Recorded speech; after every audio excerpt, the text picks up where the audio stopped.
저는 지난 겨울에 이제 낙조라고 그러지 않습니까? 해가 뉘엿뉘엿 기우는 그 오후 늦은 시간에 굉장히 마음에 감동이 되는 경험을 했습니다. 이제 늦은 오후에 이제 해가 완전히 이제 기울어지기 전에 거의 이제 산 중턱에 이게 이제 걸려가기 시작하는 때부터 그 주변이 너무 아름답게 물들어가는 겁니다. 그게 참 예쁘다. 그래서 이 아침에 막 씩씩하게 해가 뜰 때의 모습도 멋지지만 이 해가 지는 모습이 참 아름답더라고요. 그래서 제가 그 과정을 유심히 지켜보고 있는데요. 제 마음에 감동을 준 거는 이제 해가 이렇게 뉘엿뉘엿 져가는 모습부터 막 주변을 물들이더니 그날 제가 발견한 것은요, 해가 이제 산 너머로 완전히 사라져 버렸습니다. 해가 보이지 않으니까 진짜 아름다운 겁니다. 사실 겨울에 낙조는 그렇게 눈부시지는 않아도 이 해가 이렇게 져갈 때는 그래도 눈이 부셔가지고 끝까지 잘 보기가 어려웠는데요. 이제 해가 완전히 져서 사라져 버리니까 그 부분이 훨씬 더 붉게 물드는 겁니다. 그거를 보고 제 마음에 그날 굉장히 도전이 되면서 마음으로 막 이런 소원이 생기는 겁니다. 하나님, 제 인생도 저러기를 원합니다.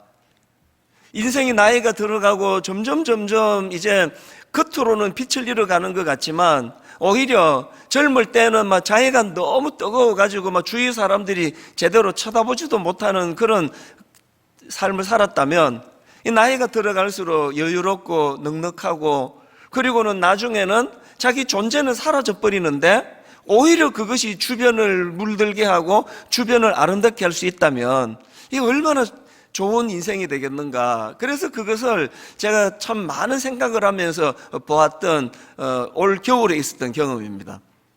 제가 오늘 이 본문을 묵상을 하다가 그때 그 기억이 떠올랐던 이유가 있습니다. 왜냐하니까 오늘 배경으로 한 이 두 사람의 너무나 대조적인 모습이요. 한 사람은 사무엘 선지자고 또 한 사람은 사울 왕인데요. 사울 왕은 어떤 존재인지 아시잖아요. 자기가 이 왕자리를 지키려고 아무런 죄도 없는 그 청년을 잡아 죽이려고 그렇게 혈안이 되어 있는 추한 모습을 한 게 사울 왕이고요. 이 사울에 너무나 대조되는 인물이 오늘 본문에 나오는 사무엘 선지자입니다. 이 사무엘 선지자는 현역 시절에도 참 영향력 있는 그런 아름다운 삶을 살아냈던 인물이지만 사무엘의 진짜 아름다움은 은퇴 이후에요. 마음먹기 따라가지고 얼마든지 더 큰 권력을 탐할 수 있고 심지어는 한번 왕에 도전해 볼 수 있는 그런 권력과 파워를 갖고 있었던 또 많은 백성들이 그를 따르고 추종했던 인물이 사무엘인데 그러나 그는 노년에 미련 없이 그 모든 것들을 다 내려놓고 고향으로 내려가서 사람 키우는 일에 전념을 합니다. 오늘 본문 사무엘상 19장 19절에 보면은 이런 내용이 나옵니다. 어떤 사람이 사울에게 전하여 이르되 다윗이 라마 나요세 있더이다. 이 라마 나요시 이게 그 사무엘이 세운 공동체인데요. 이 라마는 그 사무엘 선지자의 고향입니다. 라마는 고향 이름이고요. 나옅 이건 그 거처 혹은 기숙사 이런 뜻을 가진 단어입니다. 그러니까 라마나옅 이 공동체는요, 사무엘이 자기 고향 라마에다가 세운 선지학교다 이렇게 풀어 설명할 수가 있습니다. 정치를 보고 하면은 그 권력을 맛본 사람이 이제 막 그 권력을 내려놓지 못해가지고 무리수를 두고 이런 게 역사적으로 얼마나 정치적으로 이런 일이 많습니까? 그런데 나 아니면 안 된다. 사무엘이 그런 생각을 일절하지 않고 딱 자기 역할은 여기까지다라고 생각이 되니까 그렇게 모든 것들을 다 내려놓고 그렇게 낙향해서 고향에서 그 다음 세대를 기약하면서 사람을 키우는 이 모습이 저에게는 굉장히 도전이 되는 것 같습니다. 한국 교회가 많이 어렵다 이런 이야기들 많이 하지만요, 오늘 이런 시대에 이 우리 기성세대가 그저 나 아니면 안 된다는 탐욕에 쩔어서 그 청년들을 죽이려고 혈안이 되어 있는 그런 그 사울왕의 길을 걸어가는 것이 아니라 자기는 뒤로 감추고, 제가 그 겨울에 낙조를 보면서 하나님, 내 이후의 인생이 저러기를 원합니다. 그렇게 소원했던 것도 우리 모두가 다 정답을 알아요. 우리는 악한 사울이 걸어갔던 길이 아니라 자기는 물러가고 자기는 사라지면서 사람을 길러내려고 했었던 사무엘의 길을 걸어가는 것이 정답이다. 우리 다 알고 있지 않습니까? 이런 내용을 배경으로 한 게 오늘 본문인데요. 오늘 본문에 보면은 다윗이 그 사울 왕의 그 살해 위협으로 인생의 절체절명의 위기를 만납니다. 그 내용이 오늘 본문 18절입니다. 다윗이 도피하여 라마로 가서 사무엘에게로 나아가서 사울이 자기에게 행한 일을 다 전하였고 다윗과 사무엘이 나요스로 가서 살았더라. 여러분이 짧은 한마디, 다윗이 도피하여라는 이 한마디 안에는요 엄청난 그 사건 스토리가 여기 담겨져 있는 겁니다. 이제 본격적으로 이제 그 권력자 사울 왕이 이제 나 다윗을 죽일 거라고 그렇게 아예 천명을 하고요. 그리고 실제로 창을 던져서 이 다윗을 죽이려고 했는데 겨우 목숨을 부지해가지고 지금 이제 도망을 간 게 오늘 본문의 배경인데요. 그 상황에서 다윗이 누구를 찾느냐? 사무엘 선지자를 찾습니다. 사람이요, 막 너무 잘 풀리고 막 일이 잘 되고 성공하고 신나면은 막 이거 나눌 사람은 많아요. 막 모두가 다 축하해주고 기뻐해주는 건 쉬운데요. 다윗처럼 이제 뭐 이거 완전 인생 이제 뭐 절벽이다, 벼랑 끝에 섰다, 이제 나는 죽을 때가 됐다, 이럴 때 그 아픔을 나눌 사람은 생각보다 많지 않습니다. 오늘 본문도 한번 상상을 해보십시오. 그렇게 사울왕의 살해 위협을 피해가지고 이제 라만나요 공동체로 찾아가서 사무엘을 찾았더니 세상의 인심은요, 이게 정상이에요.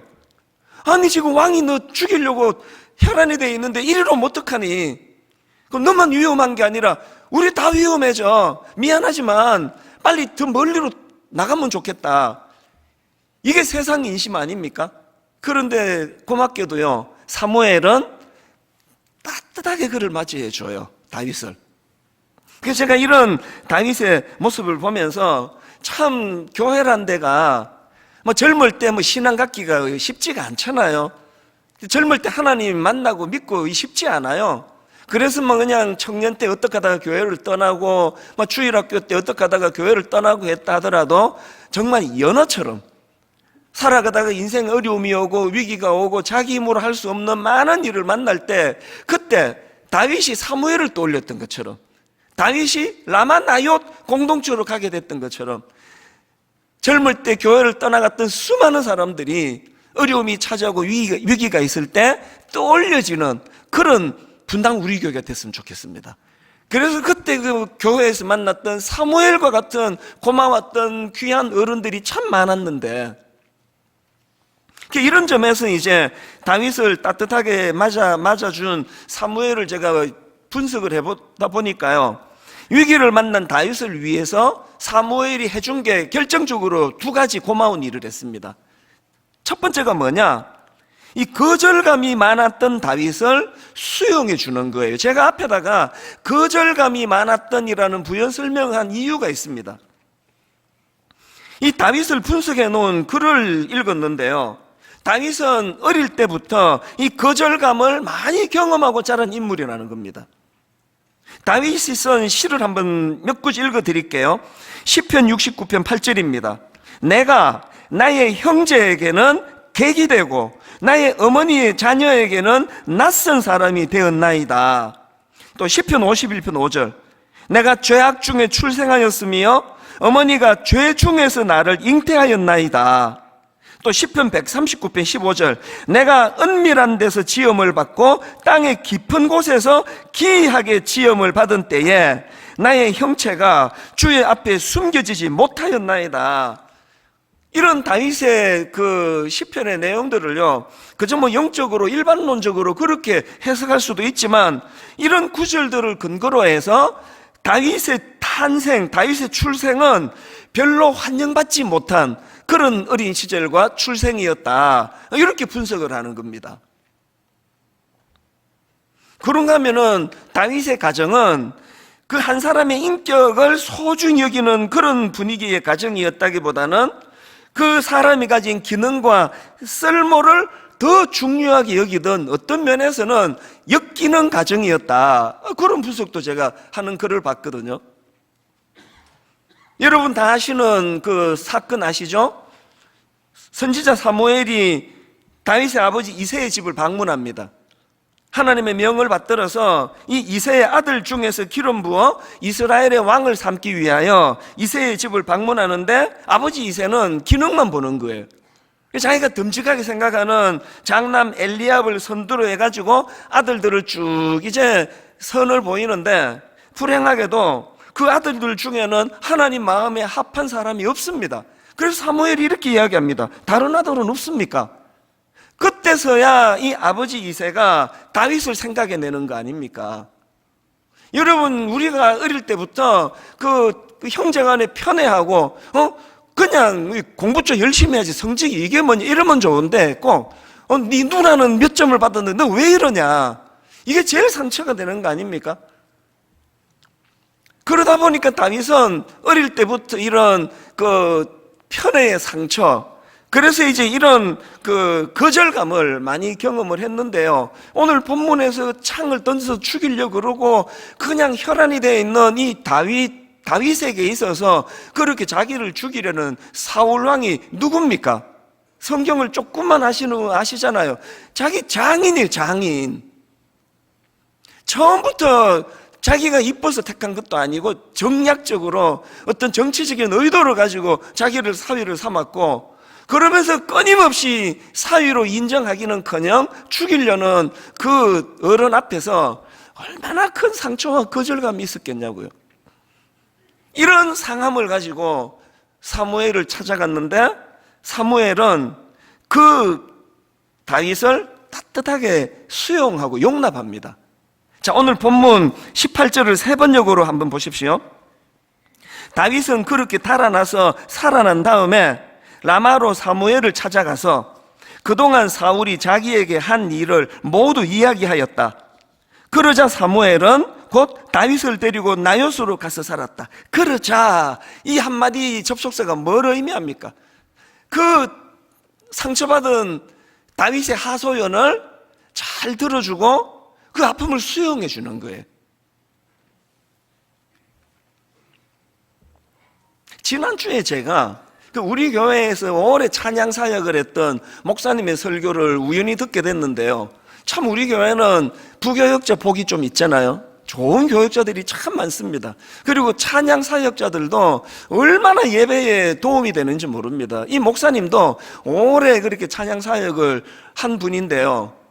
이게 설교 중에 이제 엄청나게 부끄러운 간증을 하는 겁니다. 이제 이분이 이제 찬양 사역을 갓 시작했던 그 대학생 때라고 그러네요. 너무나 중요한 어떤 집회에 이제 이 팀이 이제 찬양을 맡게 된 겁니다. 근데 이제 이 목사님이 대학교 다닐 때 이 크리스찬 청년 사이에 이런 게 유행이었대요. 복음성가 하나 부르고 연결해가지고 유행가 부르고, 그래서 막 자기들끼리 깔깔거리고 웃고 뭐 이런 게 이제 굉장히 유행이던 때에 아마 이 목사님도 좀 그렇게 좀 놀았나 보죠. 너무나 중요한 이제 이 선교사님이 설교하시고요. 이제 콜링, 우리 때는 많이 그랬습니다. 세계가 여러분을 부릅니다. 선교 사역에 헌신할 청년 없습니까? 그래서 이제 막 이렇게 세우고, 그러면 막 일어나서 눈물을 흘리면서 콜링하고, 이제 그때 이제 찬양팀이 반주로 이제 그거를 또 분위기를 또 도와주고 그러지 않습니까? 이 선교사님이 이렇게 콜링하고, 그리고는 이제 내려가시고, 이 목사님이 이제 대학생 때 인도하는 그 찬양팀이 나와서 이제 찬양을 하는데, 이 목사님이 그 선곡한 게 이 찬양입니다. 사막에 샘이 넘쳐 흐르리라, 사막에 꽃이 피어 향내 내리라. 이제 막 열정적으로 이 찬양을 이제 선곡했는데요. 이 목사님이 이제 실수를 한 거예요. 이 찬양 이렇게 불렀답니다. 사막에 샘이 넘쳐 흐르리라. 사막에 꽃이 피어 향내 내리라. 그 누가 아무리 자기네 땅이라고 우겨도. 이 대학생 인도자가 경험도 없는데 뭐 어쩌다가 그랬는지 저는 몰라요. 갑자기 전혀 안 맞는 독도는 우리 땅, 이 찬양이 연결해서 툭 나온 거예요. 이게요, 경험도 없는데 갑자기 막 사람도 웃고 막 이러면은요, 머리가 하얘져요. 저는 요즘도 그런 악몽을 꿔요. 앞에서 뭐 한번 이렇게 버벅거렸는데 그 다음에는 맥이 안 잡혀가지고 막 우왕좌왕 이렇게 하는 경우들이 신학교 다니고 이럴 때, 초보 때는 그럴 때가 있거든요. 이 목사님이 너무 당황이 돼서 보니까요, 막 울면서 결단해서 선 사람들도 다 웃고요, 막 키득키득거리고 뭐 그렇게 이제 그 예배가 끝나고 막 반주하는 팀 다 도망가고요. 이 수습이 안 되는 거예요. 이 사람이요, 그 실수할 거리가 있고 그 범위가 있잖아요. 이거 범위를 넘은 거예요. 아니 지금 심각하고 진지한 그 자리에서, 그래서 이제 이 목사님은 어쨌겠냐고요. 그런데 그날 너무나 감동적인 일이 일어난 겁니다. 그래서 이제 그냥 쥐구멍이라도 찾을 것 같이 그렇게 힘든 마음을 가지고 그 담당 목사님을 찾아갔더니요, 목사님이 뭐라고 하는, 농담으로 이걸 이렇게 받는 겁니다. 아니 하나님이 도대체 얼마나 크게 쓰시려고 사고를 쳐도 이렇게 크게 치냐? 앞으로 뭐 크게 될 거야. 그런데요, 그 설교에서 이 간증을 하면서 그 목사님이 이런 이야기를 하는 겁니다. 저는 누군가의 용납의 열매입니다. 와, 이게 굉장히 감동이 됐어요. 그리고 제가 그 목사님 알면 사과라도 한 박스 보내드리고 싶더라고요. 이 찬양 인도자 목사님이요, 저는 누군가의 용납의 열매입니다, 그렇게 고백을 할 때 이 목사님의 용납의 열매를 분당 우리 교회가 얼마나 오랫동안 누리고 있었느냐고요. 사무엘 25장에 보면은 사무엘이 이제 죽습니다. 그런데 저는 그 과정을 담은 구절에서 굉장히 마음에 도전이 되는 한 부분을 찾았는데요, 사무엘상 25장 1절입니다. 사무엘이 죽음에 온 이스라엘 무리가 모여 그를 두고 슬피 울며 라마 그의 집에서 그를 장사한지라. 그 다음 보세요. 다윗이 일어나 바란 광야로 내려가니라. 여러분, 사무엘이 죽자마자 다윗은 그가 머물던 라마를 떠나요. 뭘 의미합니까? 사무엘이 없는 라마는 다윗에게 아무 의미가 없는 곳이라는 겁니다. 도전이 되더라고요. 분당 우리 교회가 막 엄청나게 화려한 건물과 드림센터가 잘 만들어지고 막 이 교회 가면은 여러 가지 시설이 좋아서 청년들 눈길을 끄는 게 아니라 거기에는 사무엘이 있었기 때문에, 학교를 빌려 쓰고 여러 가지 불편하지만 분당 우리 교회를 내가 떠날 수 없는 건 여기에 너무 귀한 어른들이 계시고 사무엘과 같은 그런 좋은 분들이 너무 계시기 때문에. 이게 사무엘이 위기를 만난 다윗에게 해준, 수용해주는 큰 일을 했던 거고요. 그런가 하면 두 번째로 사무엘이 위기를 만난 다윗을 위하여 해준 귀한 게 뭐냐? 라마나역 공동체를 경험하게 해줬다는 겁니다. 여러분, 그냥 한번 등 두드려주는 일도 귀한 일이에요. 얼마나 힘들었니? 눈물 닦아주고 크리넥스 뽑아서 전해주고 힘내라, 이것도 귀한 일이지만 더 중요한 것은요, 이렇게 사람에게 상처받고 어른에게 상처받은 다윗을 위하여 라마나옅 공동체를 맛보게 했다는 겁니다. 저는 이 말씀을 묵상하면서 본문 18절 한 번만 더 읽어드릴게요. 다윗이 도피하여 라마로 가서 사무엘에게로 나아가서 사울이 자기에게 행한 일을 다 전하였고 다윗과 사무엘이 나요스로 가서 살았더라. 지난주에 우리는 매듭짓기와 새로운 임무, 이런 설교를 가지고 이제 1만 수도 파송 운동을 매듭짓기로 했습니다. 저도 하나님께 날마다 기도합니다. 하나님, 제가 더 이상 29교회에 관여하고 간섭하고 밤나라 대추나라 일절하지 않기를 원합니다. 이제 떠나보내기를 원합니다. 이제 그 29교회는 분당 우리 교회랑 상관이 없습니다. 하나님과 그 교회 목사님과 성도님들이 그 교회를 인도해 갈 것입니다. 그래서 매듭짓기예요. 그리고는 우리에게 맡겨진 새로운 임무, 그리고 이번 주일이 어린이 주일이란 말입니다. 우리에게 어떤 임무가 있을까요? 주일학교를 살리는 거예요. 대학부 청년부를 살리는 겁니다. 많은 상처받은 거절감의 아픔을 갖고 있는 우리 청년들이, 우리 젊은이들이, 우리 청소년들이, 우리 주일학교 어린아이들이 분당 우리 교회야말로 우리 어른들이 하나님 앞에 기도하여 수고하여 만든 라마나얏 공동체가 되기를 원합니다. 이 교회에서 예수 잘 믿는 어른들이 참 많았더라. 이거는 지난주까지 일이에요. 이제 오늘 우리가 모두가 다 겨울철에 낙조가 되기를 원합니다. 이제 우리는 누릴 만큼 누렸지 않습니까? 이제 우리는 기울어지고 우리는 사라지고, 그래서 오히려 더 머문 그 자리가 더 아름다워지는 교회가 될 수 있도록 주일학교를 살리고 우리 대학부를 살리고 청년부를 살리고, 엿새 동안 다윗 입장에서 사울과 같은 악한 사람을 만나 상처받고 아파 눈물을 흘리며 주일날 교회를 찾으면 이 교회가 라마나얏 공동체에서 매 젊은이들이 회복이 일어나고 치유가 일어나는 이런 교회를 향한 꿈을 꾸는 저와 성도님들 되시기를 바랍니다. 그래서 저는 오늘요, 우리 교회가 이 라마나얏 공동체 같은 아름다운 공동체가 되기 위해서 두 가지 구비 조건이 필요합니다. 두 가지 구비 조건. 첫 번째 구비 조건이 뭐냐? 지도자의 솔선수범입니다. 사무엘이 이제 은퇴하고 사무엘상 12장에서 이제 고향인 라마로 내려가면서 이제 지난주 설교로 말하면 사무엘이 매듭짓기처럼 백성들에게 질문을 던집니다. 이게 굉장히 감동적이에요. 사무엘이 은퇴하면서 백성들에게 이런 질문을 던집니다. 사무엘상 12장 3절입니다. 내가 여기 있나니 여호와 앞과 그의 기름 부음을 받은 자 앞에서 내게 대하여 증언하라. 내가 누구의 소를 빼앗았느냐? 누구의 나귀를 빼앗았느냐? 누구를 속였느냐? 누구를 압제하였느냐? 내 눈을 흐리게 하는 뇌물을 누구의 손에서 받았느냐? 그리하면 내가 그것을 너희에게 갚으리라. 그랬더니요, 그 이야기를 들었던 백성들이 막 합창하듯이 이렇게 다들 이렇게 선포하는 겁니다. 4절입니다. 그들이 이르되 당신들이 우리를 속이지 아니하였고 압제하지 아니하였고 누구의 손에서든지 아무것도 빼앗은 것이 없나이다. 얼마나 아름다운 매듭입니까?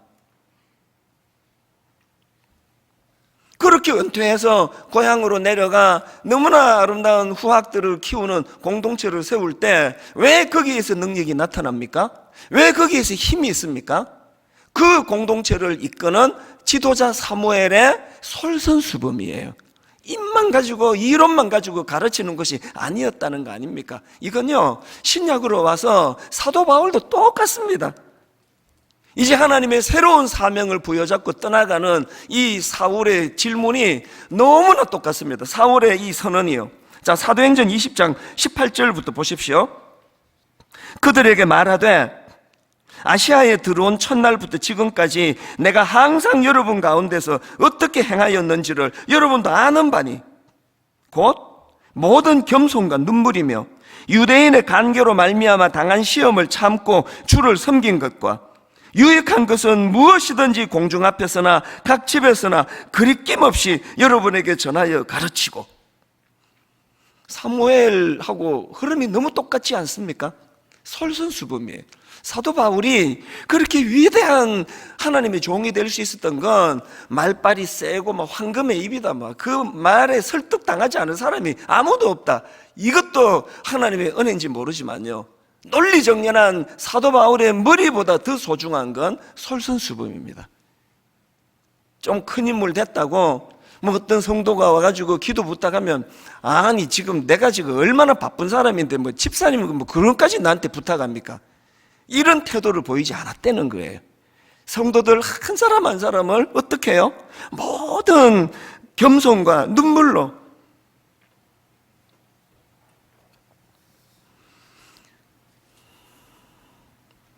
이 지도자의 중요성이 얼마나 성경이 강조하는 내용인지 다 아시잖아요. 지난주 여러분 그 요단강을 건너던 이스라엘 백성들의 과정에서 하나님의 명령이 뭐였습니까? 그리고 그것을 수행하는 과정을 보십시오. 여호수아 3장 12절, 이제 이스라엘 지파 중에서 각 지파에 한 사람씩 12명을 택하라. 온 땅의 주 여호와의 궤를 맨 제사장들의 발바닥이 요단물을 밟고 멈추면, 지난주 말씀 기억하시죠?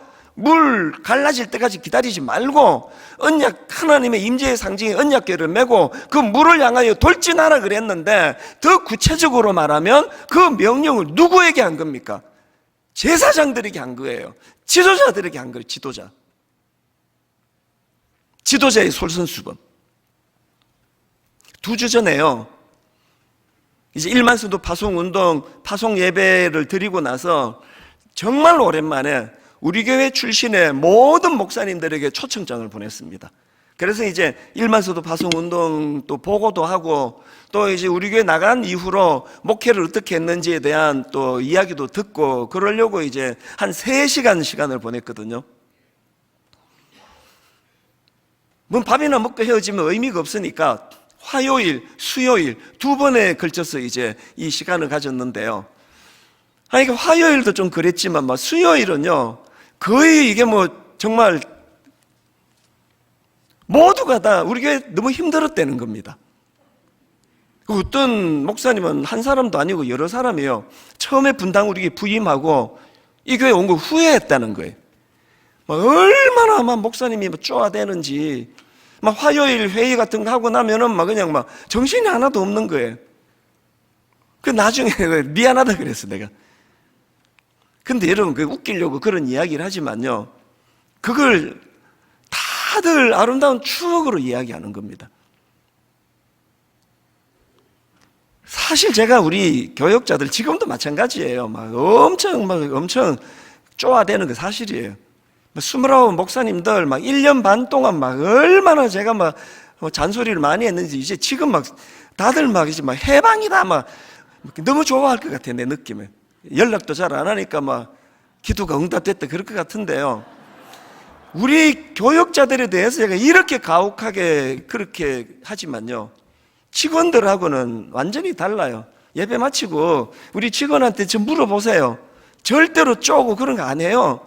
다 저보고 너무 좋은 삼촌 같은데요, 이렇게 말하지 않을까요? 왜 다르게 대합니까? 우리 직원들은 한 성도에 불과하다고 생각하거든요. 그래서 섬겨야 돼요. 상처 주면 안 됩니다. 그러나 목회자는 달라요. 솔선수범해야 되고 존재가 달라야 돼요. 그래서 내가 디그니티 못하는 영어로 디그니티는 다 기억하더라고요. 우리가 하나님 앞에서 지도자로서의 존엄성을 잃지 않아야 되고 솔선수범해야 되고, 우리 교회가 라마나요 같은 공동체가 되기 위해선 지도자가 솔선수범해야 된다면 우리 가정의 부모님들은 어떠십니까? 왜 여러분 주옥 같은 말로 자녀들을 그렇게 교육하는데 애들은 맨날 그걸 왜 우리 엄마는 잔소리 한다고 이야기합니까? 잔소리 좀 줄이고요, 우리가 솔선수범하는 거예요. 책 읽는 아들로 키우고 싶으세요? 학교 마치고 오면 책 읽는 모습을 보여주는 거예요. 이게 솔선수범입니다. 그런가 하면 2번째로, 교회가 라마나요 같은 공동체가 되기 위해서는요, 영적인 능력이 나타나야 돼요. 제가 오늘 본문을 유심히 보니까요, 아까 여러분 성경 봉독할 때 그 본문이 꽤 길었지 않습니까? 그런데 본문이 강조하고자 하는 거 딱 한 포인트더라고요. 어떤 포인트냐? 자, 본문 19절 20절 보십시오. 어떤 사람이 사울에게 전하여 이르되 다윗이 라마나요에 있더이다 하매 사울이 다윗을 잡으러 전령들을 보냈더니 그들이 선지자 무리가 예언하는 것과 사무엘이 그들의 수령으로 선 것을 볼 때에, 그 다음 보세요. 하나님의 영이 사울의 전령들에게 임하매. 이 어떤 배경인가 하면은 드디어 이제 사울 왕이 다윗이 어디로 숨어들었는가를 알게 된 겁니다. 그래서 이제 사람을 급파해가지고 그 다윗을 잡아오느라고 그런 거겠죠. 이 위기를 만난 거예요. 그런데 놀랍게도 라마나요에 영적인 능력이 나타나서 이 하나님의 영을 통한 다윗의 보호해 주시는 역사가 일어난 겁니다. 이게 두 번 반복이 돼요. 심지어는요 23절입니다 같이 한번 읽어보실까요? 사울이 라마나요스로 가니라 하나님의 영이 그에게도 임하시니.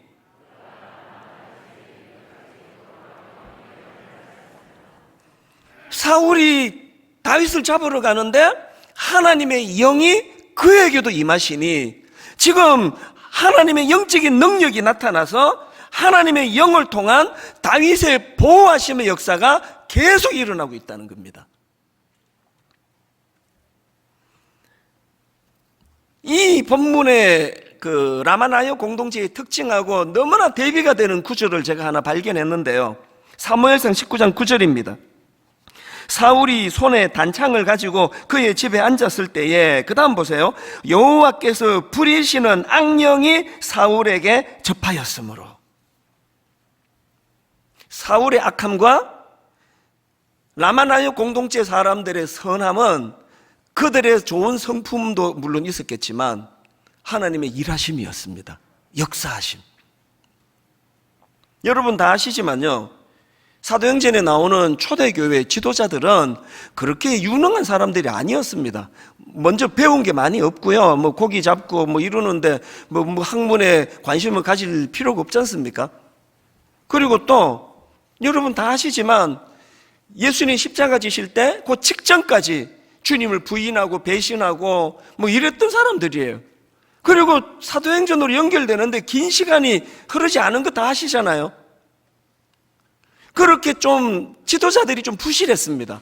근데 사도행전에 나오는 초대교회의 강력한 특징이 뭐냐? 사도행전 2장 4절입니다. 그들이 다 성령의 충만함을 받고 성령이 말하게 하심을 따라 다른 언어들로 말하기 시작하네. 이게 보니까 두 가지 특징이 있네요. 초대교회가 태동될 때 하나는요, 성령의 충만함을 받고예요. 그리고 그 다음에 성령이 말하게 하심을 따라. 한번 생각해 보세요. 그럼 너 나 따라해? 말하게 하심을 따라 하는데 무슨 박사학위가 필요합니까? 무슨 박사학위가 필요합니까? 따라하면 되는데. 어떤 면에서는요, 저를 포함해 오늘 한국교회가 목사님들이 뭐 책 읽는 거 좀 줄여야 되나? 박사학위가 왜 필요합니까? 말하게 하는 거 따라만 하면 되는데. 어떤 면에서 우리가 책을 너무 많이 읽어가지고 자꾸 자기 이야기가 나오는 거 아닌가? 여러분, 교회가 사무엘같이 솔선수범하는 도덕적으로 윤리적으로 깨끗한 거 이거 중요하지만 이것보다 더 중요한 건 성령의 역사하심이에요. 지도자는 좀 부실한데, 지도자는 뭐 그냥 뭐 참 어디 가서 그 교회 담임 목사, 당신 교회 담임 목사 누구야? 그러면 막 좀 말하기가 창피해가지고 이뭐 참 있어 그런 사람 막 이렇게 막 얼버무릴 수밖에 없다 하더라도 이 교회에 성령의 역사가 나타난다면, 다윗처럼 엿새 동안 위기를 만나가지고 어려움을 만나고 참 아픔을 겪고 이런 사람들이 교회로 몰려올 때 그 라마나요 공동체처럼 거기에 영적인 능력이 나타나고 하나님의 영을 통한 다윗의 보호하심의 역사가 나타나는 그런 교회라면 담임 목사의 역할이 뭐가 그렇게 중요하겠냐고요. 우리가 추구해야 되는 거요, 영적인 충만함입니다. 이제 여러분, 코로나19 이거 영적으로 엄청 위험해요. 가정에서 예배 드리는데 너무 익숙해지셔가지고요, 주일날 옷 갈아입고 교회 가는 게 힘들어요. 이해가 돼요. 여러분, 이제 새벽기도 살려야 됩니다. 여러분 이제 금요 기도회 이 본당에 모여 하나님 앞에 눈물로 기도하던 그거 다시 회복해야 합니다. 지금 드림센터에서 새벽 기도를 드리고 있는데요, 막 빨리 본당으로 옮기고 싶어요. 본당에서 이 자리가 여러분 20년 동안 눈물 자국이 베인 자리 아닙니까? 여기에 그 회복하셔야 됩니다. 영적인 공동체, 성령이 역사하시는 공동체. 결론을 저는요, 이 편지 하나 읽어드리는 것으로 마무리 짓기를 원하는데요, 최근에 그 지방에 있는 어떤 청년이 저에게 편지를 보내왔는데 참 가슴이 먹먹해요. 이 애씀이 너무. 자, 한번 들어보십시오. 목사님, 저는 전라도 광주에서 살고 있고 합동측 교회 다니는 31살 청년입니다. 우리 교단이에요. 지난 7년간 하나님을 위해서 내 몸을 불태우겠다는 청년 때의 에너지와 주님을 향한 열정으로 살아왔습니다. 어느덧 보니 저는 어떠한 모습으로도 주님께 영광 돌릴 수 없는 더러운 죄인인 걸 날마다 깨닫게 되었습니다. 어렸을 적 호기로 내 삶을 주님의 영광을 위하여 살 거라고 자신만만했던 제 과거가 부끄럽습니다. 이제 터무니없는 원대한 꿈을 접고 내가 있는 이 무미건조하고 똑같은 일상에서 주님을 만나려고 합니다. 그리고 하루를 살더라도 제발 주님 뜻대로 용서도 해보고 사랑도 해보고 좀 몸에 힘 좀 빼면서 예수님처럼 살려고 노력하려고 합니다. 이 31살 청년이 얼마나 귀합니까? 그 다음 들어보세요. 저한테 눈물겨운 부탁을 합니다. 그래서 저에게는 믿음의 선배가 필요합니다. 교회가 창피합니다. 그런 것들 때문에 내가 앞에 그 생략한 것들이 좀 많아요. 그런 것들 때문에 내가 교회 다닌다고 말하기가 세상에서 부끄러울 정도이니까요. 그러니까 목사님께 이 말씀을 드리고 싶습니다. 내가 가려는 이 좁고 거룩하고 재미없고 힘든 십자가의 길, 청년의 때에 혈기, 정욕 다 죽이면서 정말 하루하루 쓰러지다시피 하며 주님 생각하며 이겨내는 저의 삶에 실망스러운 교회와 목회자 모습들 때문에 내가 너무 신앙생활을 유난스럽게 하나 회의감이 들까봐 무섭습니다. 그러니까 목사님, 제발 그 길 끝까지 걸어가 주십시오. 그 좁은 십자가의 길, 하나님만 의식하며 사는 그 길, 저도 가려는데 회의감이 들 때마다 목사님 같은 선배 보고 흔들릴 때마다 다시 다잡고 싶습니다. 저 같은 청년들을 위해서라도 절대 쓰러지지 마시고 타협하지 말아주시고 지금 가시는 그 힘든 길 제발 끝까지 가주세요. 그럼 저도 여기서 목사님 멀리서 뵈며 나만 이 길 가려는 거 아니구나, 믿음의 선배 동지들이 있구나, 이 신앙 나도 후손에게 전하려면 이 삶 끝까지 살아내리라, 그렇게 하고 견디겠습니다.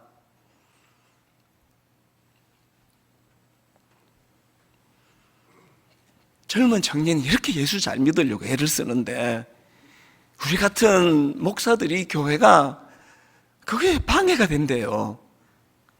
어떻게 해야 되는 겁니까? 정말 하나님 앞에 엄청난 한여름에 뜨거운 태양 같은 인생 살게 해달라는 기도 더 이상 하지 말고 하나님, 한겨울에 힘이런 낙조가 되기를 원합니다. 더 이상 힘쓰지 않고 기울어버리는 인생이라 할지라도 아버지 종이 그렇게 기울으실 때 주변을 아름답게 물들이는 그런 인생이 되기를 원합니다. 이게 우리 청년을 살리는 길이에요. 분당 우리 교회가 청년들 좀 예수 잘 믿어보겠다고 저렇게 애쓰는 청년들 힘 빠지게 하는 일은 하지 않으려고 애쓰는 것, 이게 우리의 사명이라고 저는 생각을 합니다. 오늘 여러분 이 말씀들을 한번 정리하면서 이 찬양이 너무 눈물겨워요. 교회를 교회되게, 예배를 예배되게, 가사를 생각하시며 여러분 자녀들을 떠올리며 오늘도 다윗처럼 아무 잘못 없이 거절감을 당하고 세상에 나가 사울에게 살해 위협을 당하는 그 청년들에게 용기를 주고 힘을 보태는 교회가 되기를 원합니다. 기성세대 되기 원합니다. 우리 결단하면서 함께 이 찬양 불러보기 원합니다. 우리에겐 소원이 하나 있네. 우리에겐 소원이 하나 있네. 주님 다시 오실 그날까지 우리 가슴에 새긴 주의 십자가 사랑, 주의 십자가 사랑 나의 교회를 사랑케 하네. 결단하며 주의 교회를 향한 우리 마음, 주의 교회를 향한 우리 마음, 희생과 포기와 가난과 고난 비장하게 결단합니다. 하물며 죽음조차 우릴 막을 수 없네. 감히 선포합니다. 우리 교회는 이 땅의 희망. 아멘. 교회를 교회되게, 예배 예배되게 우릴 사용하소서. 진정한 부흥의 날 오늘 임하도록 우릴 사용하소서. 성령 안에 예배하리라.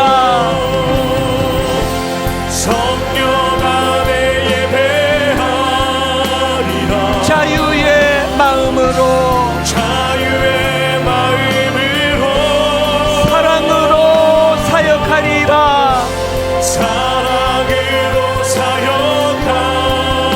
교회는 생명이니 교회를 교회되게, 예배를 예배되게 우리 사용하소서. 성령의 역사가 일어나는 그 교회, 진정한 부흥의 날 오늘 임하도록 우릴 사용하소서. 성령이 오셨네. 성령이 오셨네.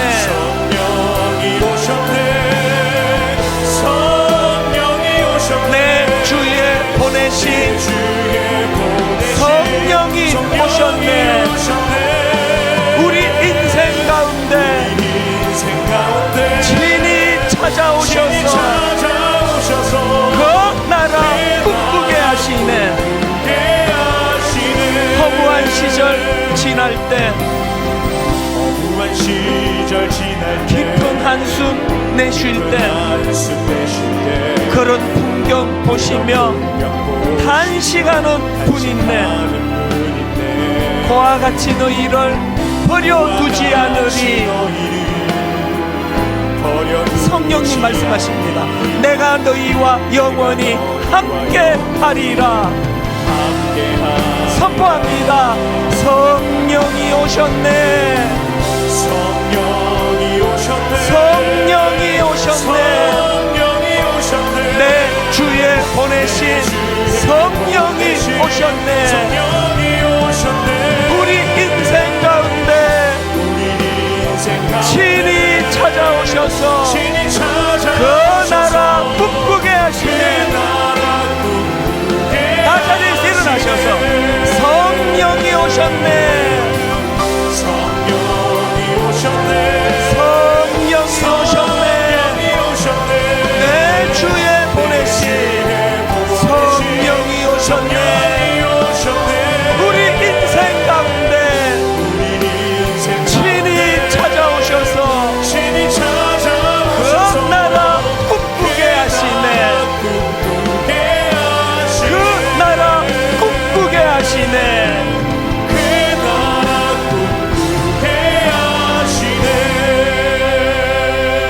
오늘은 다음 세대를 위해 기도하면 좋겠습니다. 우리 자녀들을 품고 기도하기 원합니다. 여러분, 우리 아이들이 요새 동안 이 악한 세상에서 날마다 사울 왕에게 위협을 당하는 다윗과 같이 살고 있습니다.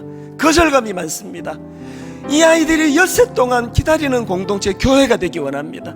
3일만 지나면 나 교회 갈 수 있는데, 이틀만 있으면 나 교회 가서 위로받는데, 하나님 이 교회가 라마나옅 공동체 되게 해주시기 원합니다.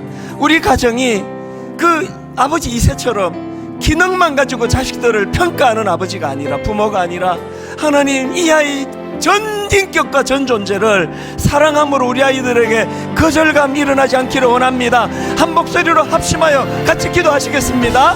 하나님 아버지, 살아계신 하나님, 오늘 하나님 앞에 은혜를 구하며 기도합니다. 분당 우리 교회는 라마나옅 공동체 되게 하여 주시옵소서. 하나님, 라마나옅 공동체와 같이 상처받은 다윗을 품고 보호하고 꿈을 심어주는 교회 되게 하여 주시옵소서. 하나님 아버지, 오늘도 우리가 함께 합심하여 기도합니다. 이곳에 역사하여 일하시는 성령님, 예배를 주관하여 주시옵소서.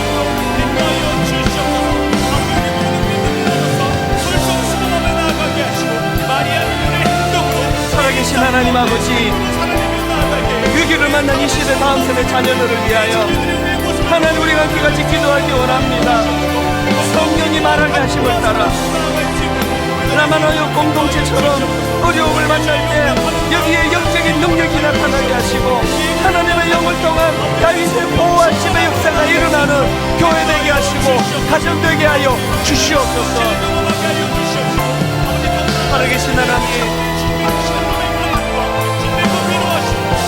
마음을 담아 예배하는 이 시간에 강력한 성령의 역사와 능력이 일어나도록 은혜 내려주시고 이것을 기뻐 체험하는, 그래서 한 주간을 끝까지 살아낼 수 있는 은혜의 공급이 있도록 함께하여 주시옵소서.